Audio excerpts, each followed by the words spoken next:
Welcome into the Toyota Lounge for the DNVR Avalanche Podcast, powered by your Front Range Toyota dealerships. We got AJ and Rudo coming to you live here as the rest of the crew is already in Vegas, getting ready for the NHL awards and the NHL draft. AJ, are you excited for the draft? That's a no. I'm always excited for the draft itself. I'm stressing about our draft show. Sure. And so it's hard to separate those two things. We're on the 15th floor, by the way. Sick. Yeah. Finally, something goes our way. Yeah. I love the draft every year, and us doing a draft show together every year is always one of my highlights of the hockey calendar. But this year feels so weird. Because, like, the Avs offseason, like last year, they were making moves. They acquire a second first-round pick and the 37th pick the day before the draft. And you're like, all right, all of a sudden we have 3 top 40 picks that we have to try to work our way through. Immediately trade one of those away. But yeah, and the next morning you wake up and Ross Colton is an Av and the 37th pick is gone. And you're like, all right, cool. This makes sense. And are they going to use both picks to trade up? Are they going to trade both away for stuff? And then they did neither of those things. Yeah, and then they just took 2 dudes, and you were just like, okay, like that. Cool. Interesting. System needed it. Cool, yep, for sure. But this year, it's kind of just like, you don't have a 2025 first anymore. This is potentially your last first-round pick for a good little while. Yeah, for the next couple of years, and it's... if there was a deal out there that I was like... confident they could make with this year's first, I'd be like, move it. I mean, it drastically depends on return, of course. Of course, always.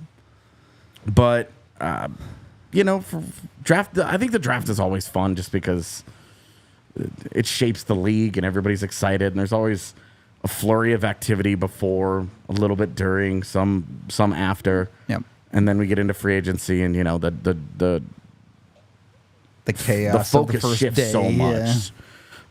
But no, this is a really long-winded way to say yeah. Put it to you this way. Whatever we do on our draft show, you guys have our draft guide handy no matter what. It's true. So when we're sitting there losing our minds, freaking out, just go look at our draft guide and look up the guy who just got drafted, and you'll see why we're freaking out, whether it be for a good reason or a bad reason. Marissa sent me the funniest DM today. Oh, yeah? Yeah, saying... this guy grew an inch overnight. Here's your updated player card. And it just, I was parking my car and I just fucking cackled. I was like, this is tremendous. Did you see the tweet or the message Eric sent us just now, right before the show? Oh, with the... You can see the sphere from... Yeah, he was showing us the sphere. His DM this morning about the hotel has outlets. Yeah. I was like, this Vegas trip is infinitely better than the last one. It'll be a fun time. I'm looking forward to it. It's always cool when the entire league is there. I'm hoping that we run into, Jesse and Evan and JJ while we're out there. Yeah. It'd be cool just to see everybody. And, that's kind of the beauty of how this whole thing works is, last night you look at it with the Nuggets draft and everybody was down at Ball Arena and it's such a sterilized environment. Yep. And I just think it's lame. And you look at the NHL draft where everybody gets into a big room together and just starts throwing names at a wall. And you're like, this fucking rules. It's fun for the media. Hockey reporters party like crazy. So it's true. It's, I don't know. I think the whole thing is... It's a good time. Yeah, the whole thing is just fun, man. Less of a good time.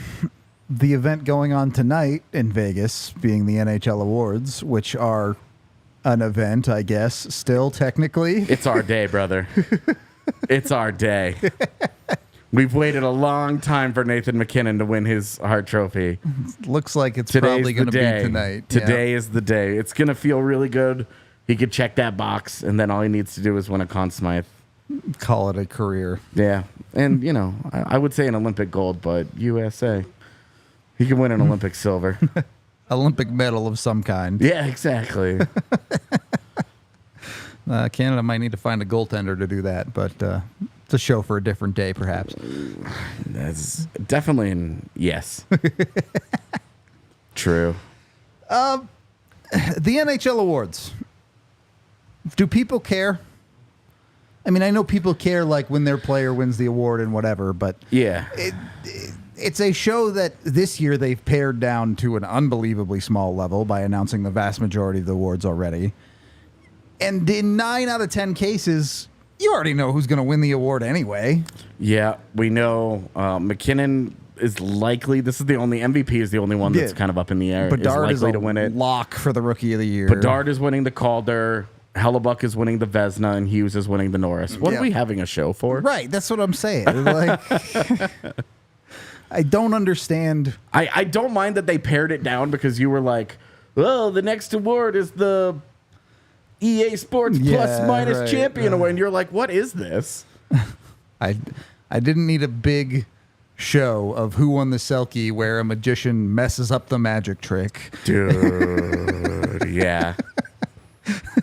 Or Rob Riggle just comes out and screams at everybody for 20 minutes, and you're just like, what's happening here? That's the thing, though, is that if your guy isn't in the running, you don't care. At all. The NHL awards is not like a widely viewed thing by the hockey world. Yep. Let alone everybody else. Who cares? Yeah, if there isn't an Av involved, I've never once watched the awards on purpose. I have caught them accidentally, but not on purpose. It's not a show you need to watch. Like, even if you were like, oh, I'd like to know who the MVP was, just look it up the next day. Like, yeah. It's just not, I don't know. For me, that's one area where I'm like, the pomp and circumstance is just awkward. Agree. They should do them all like the McDavid Conn Smythe Award. Have the players choose whether they come out or not to accept the award. Have Gary Bettman announce it immediately after the Stanley Cup. Just reads a list of the awards. Also, Nathan McKinnon is the MVP. Connor Hellebuck is the Vezina. Honestly, I think that'd be funny, so I'm down with it. It'd be funny once, and then after that, I'd be like, this is the stupidest thing I've ever seen.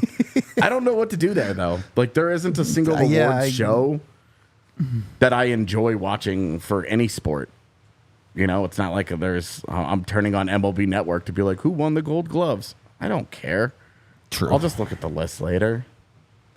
I guess I'm wondering, like, can they tie it into the draft somehow? Make it like a combination show? I just think it would piss everybody off. Probably, but if you just were like, all right, every 3 picks, we're going to announce a new award. Ugh. Okay, but what if, like, they stealthed it? So it was like Nathan McKinnon has to go make the Avs pick because he won the... Oh, by the way, I won the Hart Trophy. Yeah. Holla. Right. The Avs picked some dude who's never going to be my teammate. LOL. Well, I don't know. Yeah, probably not the best idea. I don't know, man. I just think just send out a press release. I'm down with that. We just don't need to... It's never worked. We always try and make it more than it is. It's a huge honor. The players, I'm sure, love that stuff. I just think that the awards are just dumb. Like, I'm sure the players are proud to win the awards. We don't need a show for it. It just comes across as awkward as hell every year. Let me ask you something. Pure opinion. Are there too many trophies or not enough trophies? I think that there's too many because there are some where I'm like Mark Messier is just like giving out his own award randomly. Whether you think there's too many or not enough, that's a stupid award. Yeah, I don't know. I would probably want to go through. Like, I think it's weird that we award a trophy for the team that gives up the fewest number of goals, but not one for the one that scores the most number of goals. Sure. And then there's a player one for the most goals. But yeah, like winning, like, oh, you were the highest goal scorer this year. You win the Rocket Richard Trophy, which... Are we just trying to name shit after people? Yes. Like, is that all we're trying to do with some of these awards? Does seem that way. It just seems unnecessary, I think. So I would say too many. Like, the awards that I really like, that I would keep are MVP, Norris, Calder. Yep. Good with all those. I'm forgetting one that's getting awarded tonight. Vezina, sorry. I forget it because no Av has ever won it. Vezina, Selkie. I think I'm out. How about the player voted awards? Oh, Ted Lindsay. Sure. Okay. Okay, Ted Lindsay. Now I'm done. I've got 6. Tidy show, homies. I'm down, honestly. There are plenty of awards that I think are pointless, not to get into the plus-minus debate again, but, there's that one. I don't really think fan bases care very much about things like Coach of the Year or GM of the Year. GM of the Year has to go. The way that it's voted on is stupid. Coach of the Year, I hate because it does not reward a good coaching job. Yeah, just rewards the best rebound team, basically. Yeah, the unexpected team or the team that gets the biggest surprise performance from a goaltender. Yeah. Or both. They go hand in hand often. Yeah, but. you look at some of the top 5 coaches or whatever. They don't win it ever. You're like, how many? Oh, make up your list of top 5 coaches in the NHL right now. How many Jack Adams are in that list? It's not going to be very many. It never is. Like we all know, it doesn't matter what Jared Bednar does at this point because now that the Avs are good, he's not winning one. Yep. That's simple. If he couldn't win one when they had 400+ man games lost to injury 2 years ago, He can't win one. Yep. he's not winning one. It's impossible. Yeah, Agreed. So I would get rid of Coach too. Yeah. It's hard with the voted on awards because they're voted on. There's nothing complex about, he won the Rocket. Yeah, he had the most goals. Yeah. That's cool. It's an automatic award. Yeah, there's no Nate. up for debateness about it. Yeah. And similarly, I take away the Art Ross. Sure. You just named an automatic thing. Yep.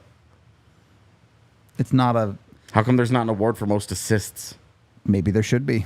No. Sir. Can we have an award for most blocked shots? Yeah, exactly. Where's the...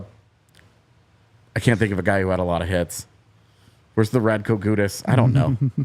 I don't actually... you can tell I never look at hits as a stat because it's meaningless. The Dadco Award. I mean, if they're going to call it that. At least we can have some fun with it. Yeah. An interesting thought for you. I'm assuming you're against it, giving what you were already against. Can they have some sort of like analytical darling award? No. You don't think so? No, that guy is usually... His award is... all the nerds like me on the internet go hard for him on the internet, and his agent probably picks it up and uses that in arbitration negotiations or contract negotiations and is like, all right. that's his reward. We're getting these homies paid. Fair enough. I'm good. I think we've already invested too much energy in this conversation. You can tell that we're just trying to get to tomorrow. Yeah, just waiting for draft day on this one. We were contractually obligated to do this awkward show with just the two of us where both of us want to get out of town. Yep. Yeah. And Tiff is here. Tiff is here also. She has to get on that airplane with us at 6 o'clock in the morning or whatever tomorrow. I'm going to get a DIA at 4 in the morning. Yeah. It's going to be a day, that's for sure. I am going to be unpleasant. Well, just a fair warning. Look, if you're going on vacation, at least make sure you're not thinking about home the whole time you're there. Go get with Red Hawk Roofing and get yourself a roof inspection at the very least. It always scares me. I know. It's like, where's that coming from? The Colfax noises always make me jumpy. So, Red Hawk Roofing offers a free inspection. Guys will come out. They'll get up on your roof. They'll take pictures of everything. They'll show you what's going on up there. Hopefully everything's all good. Then you really don't have to think about it. But if there is damage, they'll let you know, and they can set you up with getting it fixed too. So make sure you get with these guys, especially with the wild Colorado weather. Even if you haven't gotten it inspected, I can speak. You can get with Red Hawk Roofing, and they're available 24/7 to make sure you get what you need when it comes to finishing your roof. So go over. They're a Colorado local company just like us here at DNVR. Always good to support local. You can get with them at redhawkroofing.com, or you can give them a call over at this number, 720-771-8921. Be sure to let them know DNVR sent you over there so we can hook each other up a little bit. Also, make sure you get your bets in over on Bet365. They got a number of bets available on the NHL draft with Bet365. I need to go check because I want to put money on Yzerman to the Sharks at 11 after their trade up today. You think? Yeah. Little Macklin and Yzerman. Because they had to get ahead of Philly at 12 for Yzerman. Yeah. And they want to put Celebrini and Yzerman, who are homies. Every time I say they're best friends, Eric looks at me like, you don't know what a best friend is. Which, I mean, not anymore, but, you know. That's what anyway, that's the bet I want to make. Yzerman to the Sharks at 11. Let me throw a couple other ones at you that I can definitely find really quick. By the way, when you do gamble at Bet365, be sure to use the code DNVR365. You bet $5, you get $150 in bonus bets. Jump on with them. Of course, you must be 21 or older, physically located in Colorado. And if you or someone you know has a gambling problem, call or text 1-800-GAMBLER today. All right. Can I find the hockey? I probably can't. Anyway, while we're talking about this and I'm looking up draft stuff, AJ, do you think there's going to be one surprise riser? If you had to pick one surprise riser in this draft, who would it be? Does Beckett Seneca count? How high does he go, I guess, is the question. If he goes at like 10, I don't think that's all that surprising. Yeah, Sam. If he goes at like 5. That's where it's...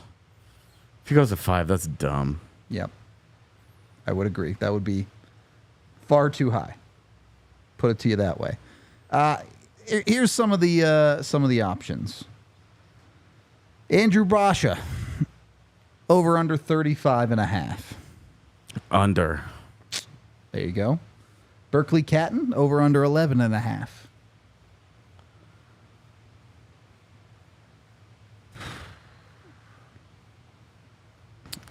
Under. Caden Lindstrom, 4.5.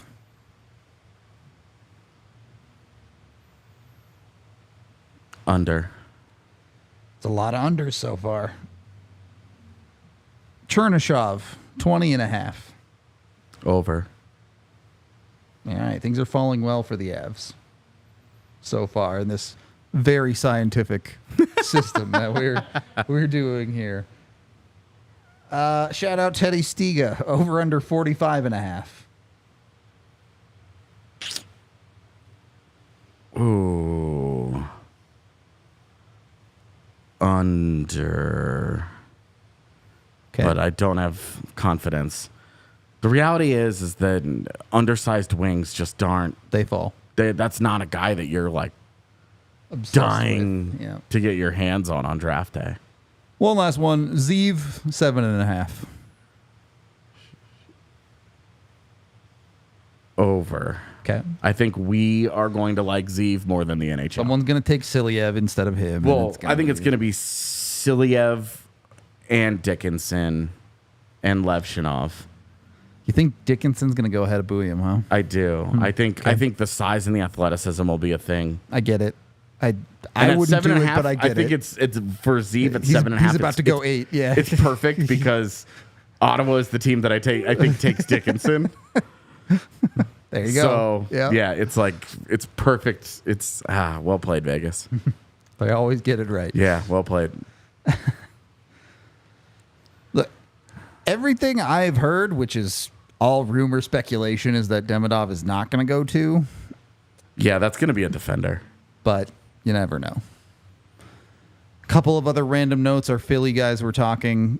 Charlie O'Connor. Apparently at 16, St. Louis really wants a defenseman. Of course. Given what they have. Yeah. I don't know. It'll be a weird draft. They feel, St. Louis feels like if he gets there, it's the easiest Solberg landing spot. Sure. Like team that is going to want that, doesn't have it, absolutely needs defenders. Yep. They should only use draft picks on defensemen for like 2 years. Yep. Seems reasonable to me. Yeah. Their decor is bad now and is going to be blown up in 2 years. So, yeah. God, it's bad. It's bad and expensive.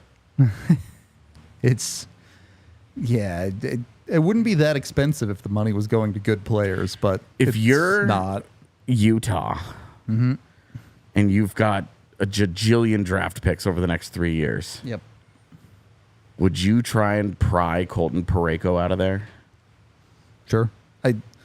If you're doing that, like I think you have to understand he's not going to be a number one. Yeah. But I would still be very interested in having him on my decor in general. Okay. Not where I would start if I'm Utah, but that is one where I'm just looking at it like the Blues are always trying to retool and go for it. They don't ever want to really like enter a rebuild, but they've got to be realistic here. Yep. About what they've got and what they don't. And right now they just don't have a defense that's worth a damn. Yep. Agreed. It's not going to get any better because they aren't going to be able to move those guys. Either trade protection, price, and term and age and all that. Like they're just in such a weird spot because they're not in a position where it's like, oh, well, if we make this one move, we can be a playoff team again. Yeah. But they're also stuck with Jordan Binnington. Well, and like Jordan Binnington had a low-key fantastic season and in they net. still missed the playoffs. And they missed the play, like comfortably missed the playoffs. Yep. Tough out here. Comfortably missed the playoffs where the bottom of the West wasn't good. That 8th seed was anybody's who wanted to step up and take it, basically. Like, it was, if you miss the postseason in that year and you still get a postseason or you get a goaltending performance like that, you might not be very you good. have work to do. So, Yep. I don't know. St. Louis also one of those teams where once they were like out of it, Sure. their play picks up a little and you're always like, this isn't a real uptick. You guys are just not built for games that matter. Yeah.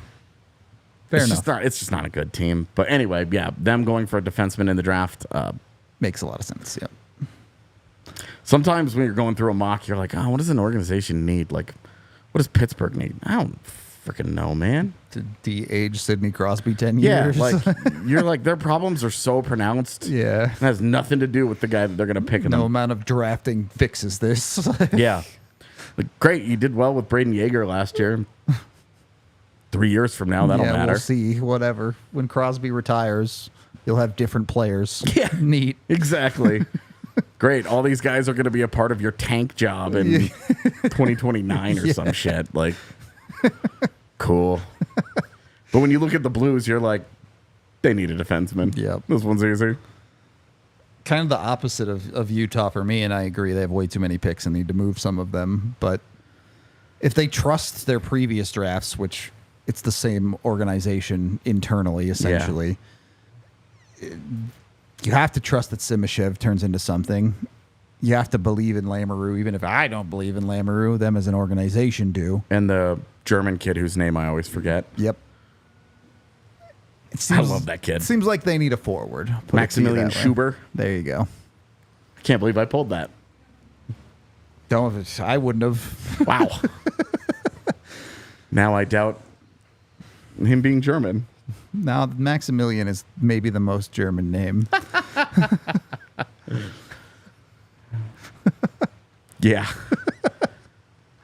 Anyway, it is interesting when you look into some of those organizations, and there are plenty of organizations that's just take whatever, take the guy you think is best. But there are a handful where it's like, at a certain point, you need to start filling holes in your organizational depth chart. Yeah.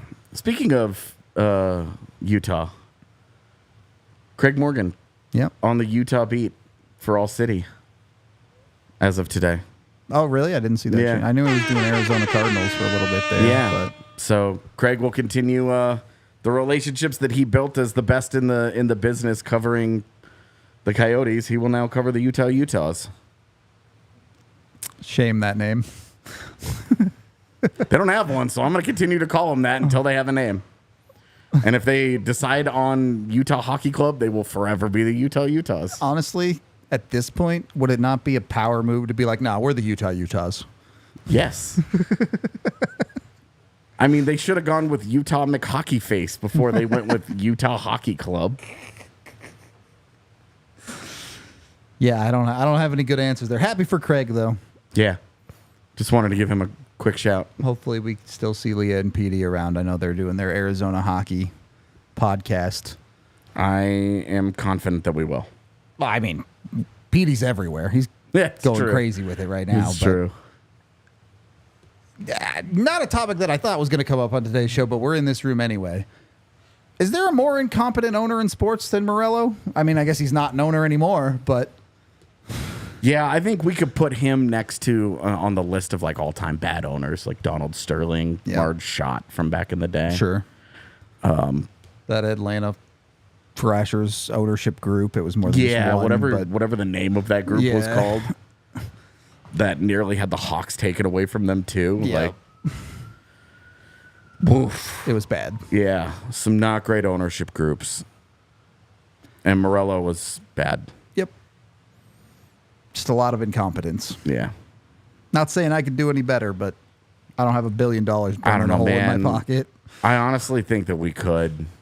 Bar's pretty low. I'm not if you gave us, because I think the big difference, if you just put 10 DNVR employees together, we could even just say 10 people, ALLCITY employees together. The one thing that we would do better than Alex Morello on day one is give a shit about other people. True. And then go from there. I would at least try to pay my bills on time. I don't know.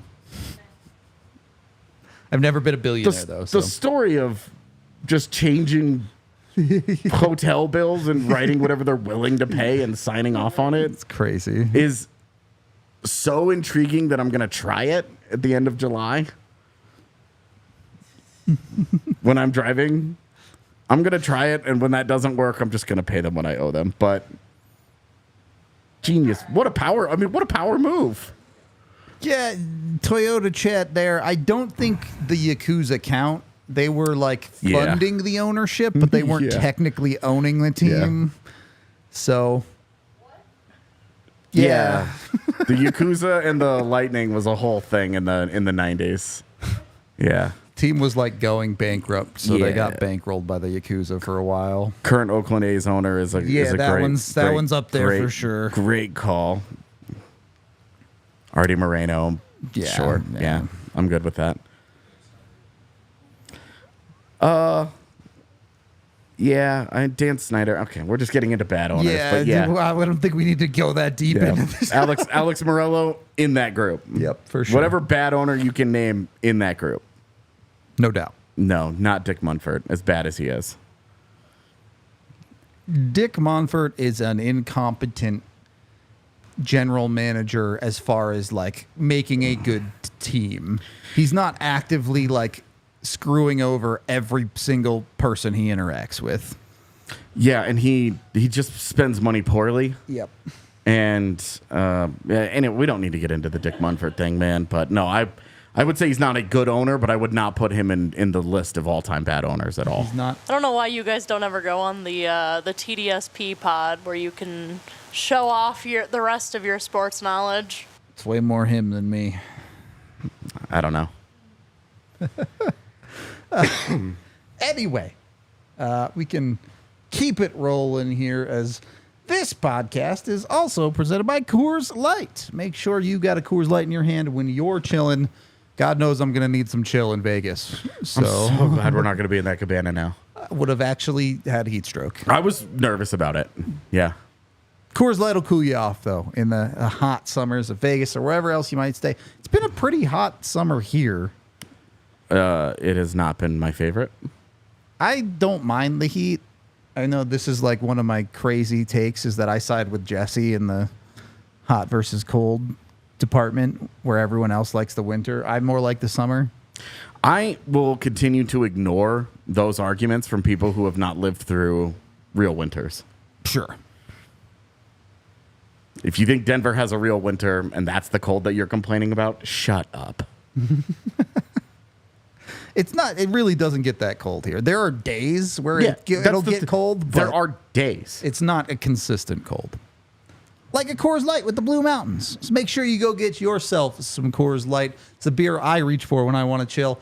Rather, I don't really go get it, though. I just go to CoorsLight.com/DNVR and Instacart delivers it right to my front door. So jump on it with them. make sure you're picking up your Coors Light. Of course, Coors Brewing Company, brewed right here in Golden, Colorado. Please party responsibly. And once you've got a Coors Light in your hand, okay, well, I mean, maybe get the Coors Light second. Don't be a fool.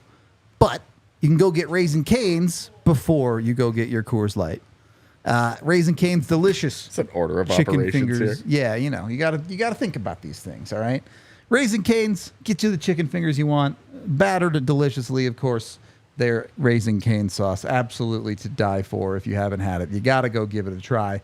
You can get their meals served up fast, and you can get them even faster when you order with their app online, and you can just come in, pick up, get what you want, including their Texas toast. If you're a coleslaw person, they've got coleslaw too. So find your local Raising Cane's location and order online or mobile online with them.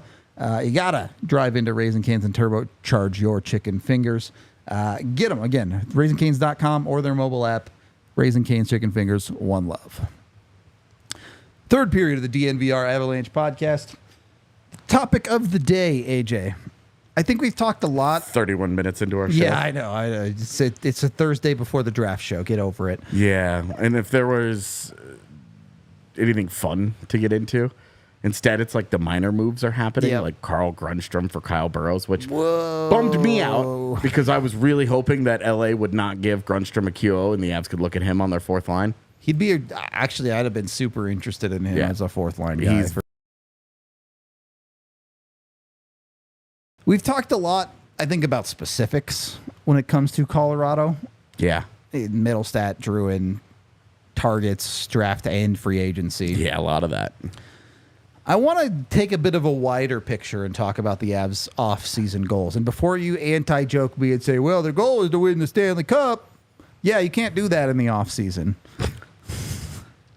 So what is Colorado Avalanche overarching goal this offseason, especially knowing that some of their problems can't be solved in the offseason?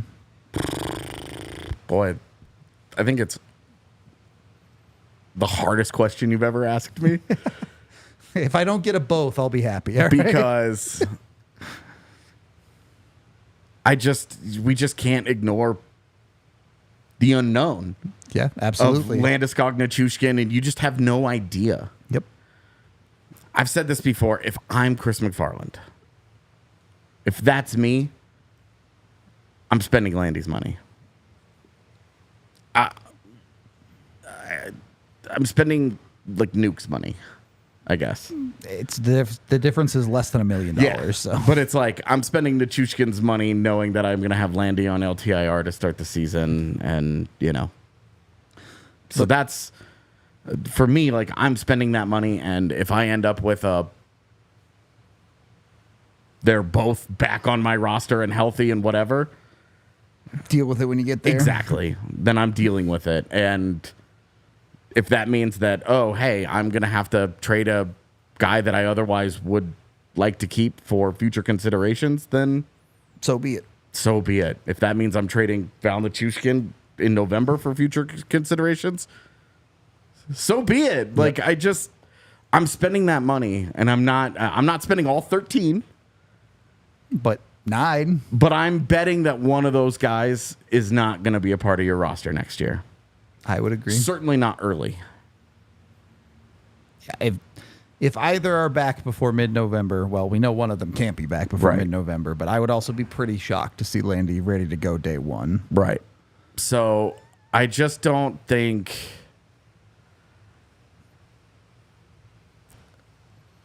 after the Middlestat deal, at the moment, you have 3 centers. Mm-hmm. You have a top line with Rantanen and Lehkonen. Yeah, you have 4 top 6 players in your lineup for sure at the moment. Yeah. With Landy as a maybe 5 at some point, or Val, whichever one. Exactly, with 2 maybes there. Yeah. But at the moment, you for sure know that you've got 4 of your top 6. Yep. And your bottom 6, you have Wood, Colton, LOC, Kovalenko. Yep. And then whatever. 2 spots, so 4 for sure in your bottom 6. Yep. So you have 4 forward spots that you need to figure out. Or 5 really, because you want the extra forward. Yep. You have 4 defenseman spots for sure figured out. Yep. with a decent chance at it being 5 if you count Sam Malinsky. Yep. So if we'll just say 5 with Malinsky, then that gives you 2 spots left to work with. Yep. So you have 4 forward spots and you have 2 defenseman For 6, spots. your goalies are solved. Yeah, you need a third goalie, but for the NHL doesn't roster, count against the cap, exactly. yeah. For the NHL roster, you need those 6 spots filled. Yep. Just got to fill them. Yeah, and at the moment you have, not counting Nichushkin's money because it's not against the cap, but it Correct. is counting Landeskog's money. You have about $10 million. Yeah, it's like 10.5. So, Tiff, can you pull up a calculator? We can just kind of do this. Yep. All right, so let's just say Druin at 4.5. Sure. Easy math. Let's So say you're at 6, basically. let's say I don't care which one, Jeff Skinner, Dominic Kubalik. We'll just one of those guys for $1 million. Forward, $5 million left with 4 spots to So fill. we're at 5.5 million now. More like 5 if Jonathan got 4.5. So I'm going up. Oh, total. Yeah, 5.5 spent. Yeah. So sure. I've spent 5.5 with 4 spots to go. And it's really 10.5. So you have like 4 left. Okay. Or 5 left. Sorry, yeah. So math. I've got 5. So 10.5. We're at 5.5. I've got 5 left to go. Yep. With 4 spots. Yep. This is the pucker stage. Yep. 2 of those. So I need two bottom pairing, and I need 2 fourth line guys. One yeah. of them being a center. Yep. Gross. All right. Pick a 4th line wing, give him a league minimum contract. That's 1 spot filled. Yeah. Call it $850 or whatever. Yeah, that 4th line wing. Like, you could even just be like Brandon Duhaime. Yeah. Find a guy. They're a dime a dozen. You can find someone who'll take $850 and be a perfectly serviceable 4th line wing for you. It's not a big deal. So that leaves you at 4.25 for 3 spots. Ugh. And that doesn't that you could technically do 2 if you want to only carry 1 scratch. Yeah. Yeah. I mean, what would you have to sign Brendan Smith for in order to get him to be that dual role for you? Sure.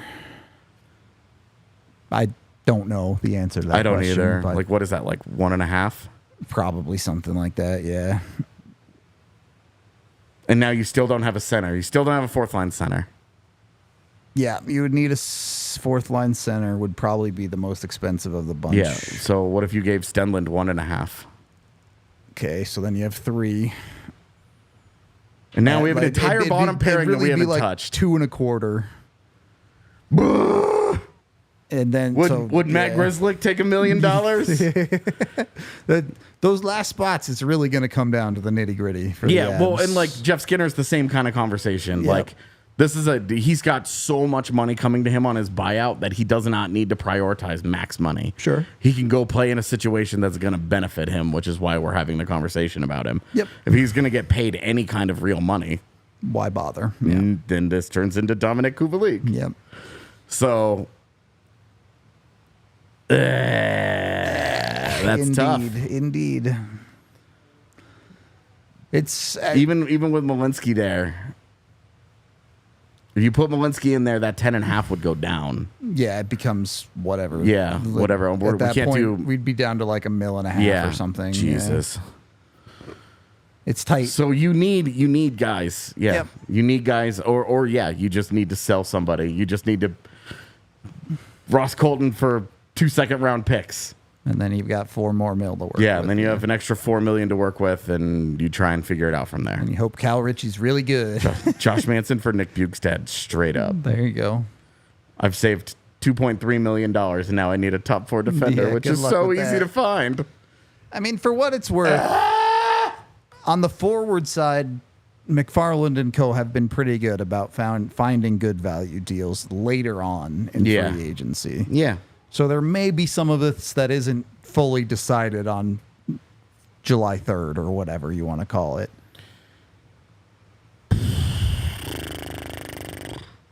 It's going to take some time, yeah. And yes, I'm fine with Josh Manson at top 4 role. Guys, Josh Manson was really good last year. He's a perfectly serviceable second pairing guy. Yeah, Like, he's fine as a second pairing guy. He gives you a little bit of offense. His defense was much better last year. Yes, he has bouts of inconsistency, and he takes too many penalties. that's like 50% of second pairing guys in the NHL. Well, and it's either that or they don't take penalties, but they don't give you some aspect here. They're too soft or Yeah, whatever. there's something else that they're not bringing. You're not just going to be like, well, this guy checks every single box. Yep. He's playing the best of his career. He's 25 years old. He's going to sign for $800,000, and he's going to play in our top 4. Sick. That guy's definitely available. You got to take some chances here. Here's the inside line as our Toyota chat is questioning whether a trade needs to happen or not. Hopefully what the Avs front office has a better idea of than we do is Landy's timeline. Yeah. If you have a Landeskog timeline where you know he's not going to be back until February, and I'm just making up dates here, but you know you have X amount of LTIR cap space to work with based on a Landy timeline, whether that's he's back on October 1st, he's back in the middle of the season, or he's never back. Roughly speaking, that's no LTIR cap space if he's back at the start. Middle of the season, it's $3.5 million extra, roughly. And then if he's never back, obviously, you just have the full $7 million to spend. I mean, when it comes to Landy, he's missed 2 full seasons. Totally. I'm just like, dude, you just can't. You can't trust it at this point. Yeah. It's weird because you have $13 million and you can't trust any of it. Yep. It's true. Because if you had that $13 million to spend, if you were like, hey, we know what we're going to do with Nichushkin here, and he's not going to be part of this organization. We continue to say that locker room is not about that. It's those guys from the outside looking in, that's certainly what it looks like. But from a management standpoint, their hands might be completely tied. Yep. I don't know. There's a certain amount of they're just going to be left in the situation they're in. Yeah. So, what the hell do you do with that guy? I don't know how you can keep him. I genuinely don't. Yeah, I mean, could you? I don't know. There isn't a team that's going to take on 6 years of that deal. No, of course not. With his question marks. What they're going to do is say, that's your problem. And then hope that the Avs... I don't know. When he's reinstated, they could terminate him, in theory. And, this is not a situation that has ever really played out Exactly. Before, so I don't know what to do. Yep. I don't know what to do there. It's a tough one. Because from a human standpoint, he can't be in your organization anymore. Yep. And he shouldn't be. Yep. Like, for his sake, he shouldn't be here. Yep. But from a team's perspective, they can't let him come back. Dude costs you 2 playoff runs. Like, forget all of the other personal stuff you want him to get well and all of that. From a purely hockey standpoint, the dude costs you 2 playoff runs. Yeah. And this last one really hurts. Yep. 2 years ago with Seattle, it's like, yeah, they probably get out of the Seattle series and then they're not lose winning to the cup that Dallas. year anyway. Yeah. But This the way one- it all happened... You're in a tight second round series. Yeah, and you lose game 4. You're not competitive in game 4 because of everything that happens that afternoon. Yep. It's tough. I don't know. There's no good answers there. There's really not, isn't. man. So, is what it is on that front for Colorado. They're just going to have to deal with it. Yeah, so their overarching goal is to find cost-efficient players. Yep. There you go. Just convince the Jeff Skinners and Dominic Kubaliks and Matt Grzelcyks our $800,000 spends better than the $2 million you could get elsewhere. This is a call up Alan Walsh angle and say, who's this year's Jonathan Drouin, buddy? Yeah. who are we doing Well, this and for? this the other aspect of this is if you don't sign Jonathan Drouin, Then that you have $10.5 million that we whole lot had, more money to work you with, have yeah. 4.5 than the exercise we just did. Yeah. There's 4.5 extra for you to go and try and do some stuff. You also have to replace Jonathan Drouin in your lineup in that case. But if you try and take buy low gambles on top 6 guys, just because they've been 2 names we've been talking about, but Kubalik and Skinner, you give them $2 million each, your top 6 is, in theory, done. At least roster spot-wise. Exactly. Yeah. And you could replace those names with whatever freaking name that you like that would be willing to take, like, that would make sense. Low-value contract, high-upside swing guy. Victor Arvidsson, whatever. Yep. Pick whichever dude you think you like best for that would actually take it, not Jake Gensel. And cool. Okay. So, Colorado, probably not in an enviable position this offseason. They've got a good amount of work to do, and there's no one's doing them any favors at the moment. With that being said, when you look at the Central Division in particular, does it feel like, and this has been true of the last couple of years, it feels like most of the Central Division has taken steps back in the offseason. Yeah. Do we think that's the case again? Or do we think there are teams poised to potentially take a jump forward? Because it doesn't feel like Winnipeg's taken any steps forward. Yeah, so we can just run through them real quick. Yeah. Dallas, Pavelski's gone. Yep. They have to replace Duchesne or pay him a more appropriate price, or they get him at that price. I don't know. They're losing a lot of the value that they had in their lineup, right. I would say. They just bought out Suter. Yep. Until they bring him back, they need to re-sign Tanev or replace him. Yep. I'm assuming that the Suter buyout is in part to keep Chris Tanev there. That would make sense. But then they still have to replace the other guys in that lineup somehow. Maverick Bourque is only one man. Yep. And there's no guarantee just because he was awesome in the AHL that he's going to come into the NHL and be good enough. Yeah, it could be kick-ass. So Dallas has challenges. Yep. Winnipeg, obviously, Ehlers and McGroarty and that whole situation, whatever that's going to happen with that has to play out. But at the moment, they kept DeMello. They're likely a hefty price tag, but they're likely going to lose Brendan Dillon. They still have Pionk and Schmidt's contracts kind of just sitting there. Yeah, work to do. Yeah, that's what are they going to do with the young players that actually are ready to come into that lineup? Are they going to play them? They don't have a greatest track record of doing that. They have very much slow walked their guys over the years. Look at Ville Heinola. Yeah. I just don't know. They're also under new coach. It's a whole new look for them. Yeah, I think it's going to be really hard for Winnipeg to repeat the season that they had. Yep. I think it's going to be hard for Dallas to repeat the season they had, and the same is true of Colorado. I agree. Because Nathan McKinnon probably not going to have 140 points again. Minnesota, Chicago. Okay. I mean, they Chicago kind of are who they are. Like, if we're talking about teams trying to get to playoff level, Chicago's irrelevant. Right. And Minnesota, I don't see where they get better. Yeah. At the moment. They need one more year, and then they can have real cap space and do whatever they want. But they're going to be monsters in the UFA next year. Yeah. Nashville, St. Louis. We talked about St. Louis already. Where how do you get better? I think Nashville's the interesting one, right? Yeah, Nashville feels like they've got cap space, they've got assets, they've got that upward trajectory from last year. Yep. They've got a GM who has been absolutely fearless a year into the job, committed to getting the guys that play the style he wants to play, or he wants his team to play. Yeah, you have an Andrew Brunette who has coached them, revitalized an offensive side to that organization. Absolutely. Can they take that next step into being a real top-end NHL team, though? Yeah, and can they make it so that they feel like a little more of a legitimate threat in a postseason?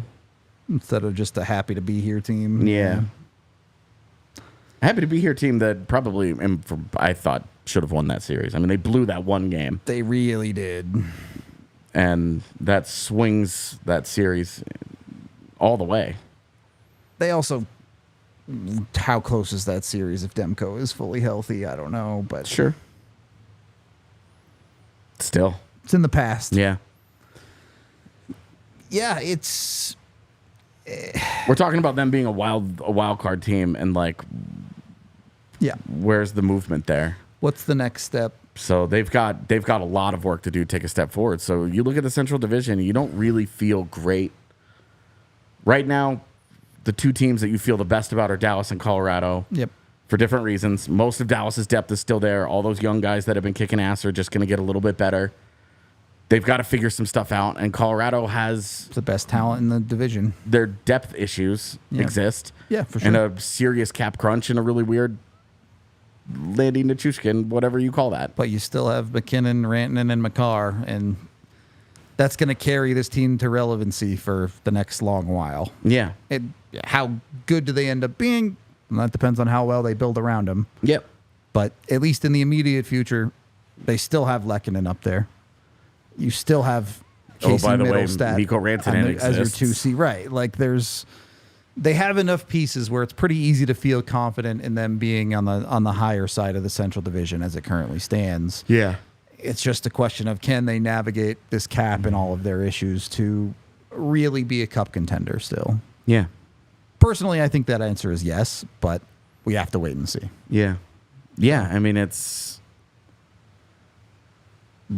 you've got the high end. We say this all the time, but they have the high end talent that is among the envy of the league. Yep. No doubt. You just have to build around them the right way. So when you have that high end talent, you're in a wonderful starting position. Yep. You're going, we're not trying to make the playoffs. We're fine. We're trying to win. Yeah. We're not trying to be competitive or win a round. We're trying to win multiple rounds. We're trying to win 4 rounds. Yep. So they're in a great position. Dallas is in a great position, but the finishing touches of those rosters. It's always tough. Man. McFarland's job it feels impossible this offseason. Really. Would it really surprise you if the Avs really just end up not doing a ton this offseason? I fully expect them to do very little. Yeah. Just because they can't do a ton. Yeah. If they start, Ross Colton gets traded away for a second round pick, and then Things change at this that guy point. gets traded away and they open up a little bit of money, then yeah, they've got a plan in mind. But until they start doing stuff, when you look at the current situation, no. Yeah, it's just hard to see how they could really do anything significant. We're talking about they need to sign the guys that have no market and are going to sign for $800,000. Yep. That's just the reality. The of way who that they you need. get to no market is all the other teams make their decisions and spend their money. Yep. We might not have any serious action. We could be having an identical conversation on July 7th. Yep. With one new prospect in the organization. One like higher end prospect. I will say if that's the case, they very likely sign Jonathan Drouin, but Yeah. God, if they do nothing and Jonathan Drouin leaves, I'm going to be so annoyed. yep. No, nobody's trading Mikko Rantanen. That's not happening. No. Unserious conversation for Yeah. sure. You lose any of those deals. It's just not worth it. Anyway, I don't know how I'm going to feel about this offseason. Obviously, because it hasn't happened yet. No kidding. But there are years where you go into the offseason feeling a certain kind of way about things. Yeah. And I really don't have a great feel for the Avs in this offseason. And they were so busy last year. Yeah. And so it was like we felt like we were constantly in it. Yeah. And their team changed so much within a week with moving out Newhook for Yep. and then they had 2 Colton first rounders. comes in. Then Colton comes in, and then Down the line, you end up sign with Miles Drouin and Wood. Tatar. Yeah. You signed Drouin on July 1st when Twitter wasn't working. Like your team changed, the complexion of it changed really quickly. Yep. I'll never forget us being on StreamYard for that Miles Wood thing. The 8-hour saga of them not releasing the details of that contract. Yeah. And then Elliot Friedman being like, I'm hearing it's 6 years for Wood in Colorado. And we were like, That's a lot of years. what is it going to be for $1 million? It was not for $1 million. Nope. It's for a lot more than $1 million. Golly, man. 5 more years. Or they could trade that guy. I don't know. I guess they'd have to do that pretty soon, right? Yeah, well, given trade stuff kicks in. Given the Mikheyev deal, I guess the Wallman deal, which still makes no sense. Weird one for sure. Some of these cap dump deals so far have been a little pricey. Yeah, you're talking about a 2nd round pick to dump a guy. Yeah. I'm not paying a 2nd round pick to get rid of Miles Wood. Me either. It's just not enough money. If I don't think there's any reason to. If just give a 4th, give a 5th. I don't care if it's not a top 100 pick. You can have it to take Miles Wood. I don't care. But you can have the 4th and 2 5ths that they have this weekend, just so they don't have to make all those picks. Yeah. Great for us. I like how this is shaped up. Actually, you know what? Really make it crazy. Give them the 4th, 2 5ths, a 6th, and 2 7ths. Clean them out of the non-first round picks from this class. So when we look at the hockey DB of this, it's just one guy. It's one guy drafted at 24. Yeah. Anyway, it'll be interesting. The draft itself will be fun. I'm hoping it's an entertaining draft. Yeah. We've had a couple of years where really very little trade stuff happens. This year's weird. We've had 2 trade ups. Yeah. From Chicago and San Jose. Before this. Well before, yeah. Yeah, before it's even gotten underway. That's weird. Yep. It's no players. Yep. Just picks. It's just been trade. They're trading up, not knowing what the board is going to look like. And that's fun. It's interesting. I want that same energy on the floor, though. I don't want 32 teams to just make their pick and everyone just go, yeah, okay, we're done. I want to see names get traded. And at 23, when our guy gets snaked from us once again, we're going to be pounding the table for a trade back. Yep. Trade down 5 spots and take Charlie Ellick. I'm in. Sold. Either him or Basha down there. Badinka's fine, too. Emery. I'm less, as much as I love Ryan Bork, I'm less sold on Emery the more I watch him. Yeah, but at 29 or 30, you know. Anyway. Yeah, I don't know. That's all I really got for today. Anything else you wanted to add, AJ? No, I'm just looking forward to being in Vegas tomorrow and getting going. Yep. Should be a fun draft show. Looking forward to Nathan McKinnon winning the Hart tonight. That too. I say tonight in like... It's like 2 hours. Yeah. We will be fully live for the draft, both day 1 and day 2. So day 1 will be the whole big shebang. We'll do a big proper show. We'll break down all the picks and lose our minds at half of them. Day 2, we'll do a more casual watch-along style show. Hopefully you guys will join us for both of those and have our draft guide handy if you're a DNVR diehard. So day 1, we do the draft show, and then we'll do a show immediately after recapping it. Day 2 is just the watch-along, and then Sunday we'll have a draft recap in general. Correct. So content all day, every day coming at you from DNVR. We also just dropped a new roundtable. If you want to go read that on the website for some off-season stuff, make sure you go check in on that and consider becoming a diehard if you're not, because you can get content like that. And, of course, it helps support us. So we do appreciate all y'all hanging out with us. Like and subscribe here on YouTube. That's all we got. We will talk to you guys from Vegas tomorrow. We all silly like the mayor.